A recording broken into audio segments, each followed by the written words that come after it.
right, we're looking at dividing rational expressions here. So very similar to multiplying. Our goal, we need to get everything factored. We're going to work on canceling out terms and seeing what we have left. And, you know, we don't really divide fractions. We always need to switch to be a multiplication problem. Your first fraction will stay the same. We're going to make this into a multiplication problem. And then my second fraction, when I go to factor these two parts, I just want to make sure I flip that fraction. So the part I factor up top here will end up on the bottom. And then this denominator, when I factor that, it will end up in the top. Okay, so my first fraction, we just have two GCF problems here. So the numerator has a GCF of 5x.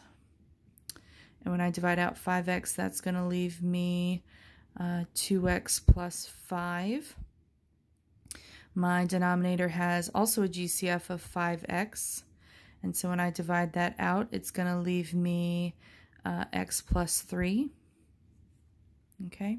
When I go to factor this fraction again over here, I need to make sure that I flip my numerator denominator. So the top one, or my numerator, so the x squared minus 8x plus 7, the two numbers that multiply to be 7 and add to be 8 would be negative 7 and negative 1.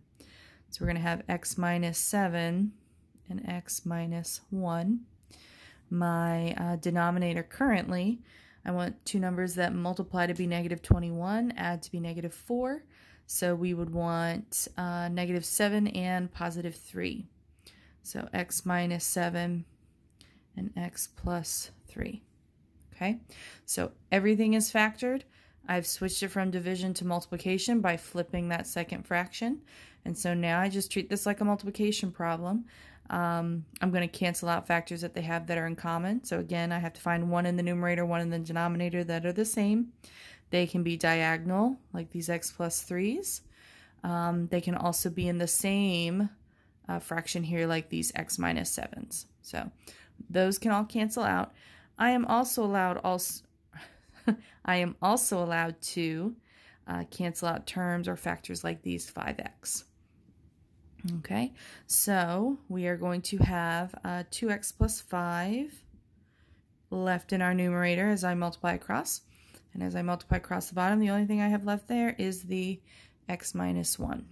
Okay, in terms of my restrictions, all right, we do not want any denominator to be 0. Okay, and that kind of goes to this part here. Now keep in mind that this part, we wouldn't want that to be 0, but that stuff is now in this numerator because it went from the denominator to the numerator. So I would not want x to be 7 because of this x minus 7. I don't want x to be negative 3, okay, because of this here. For this fraction, I also don't want this fraction in general to become 0. And that would mean my numerator is not allowed to be 0. But that numerator is now my denominator here. So we already had covered the 7. We would not want x to be 1 because of this denominator here. Okay, my first fraction, I just need to worry about the denominator. So because of this x right there with the 5x, we don't want x to be 0. And then we would not want x to be negative 3, which I already have. So we talked about, I know it's kind of confusing to figure out your restrictions, but when you originally have a division problem, all of your denominators count as a restriction, and then I also have to include my second fraction. That numerator also becomes a part of my restriction list.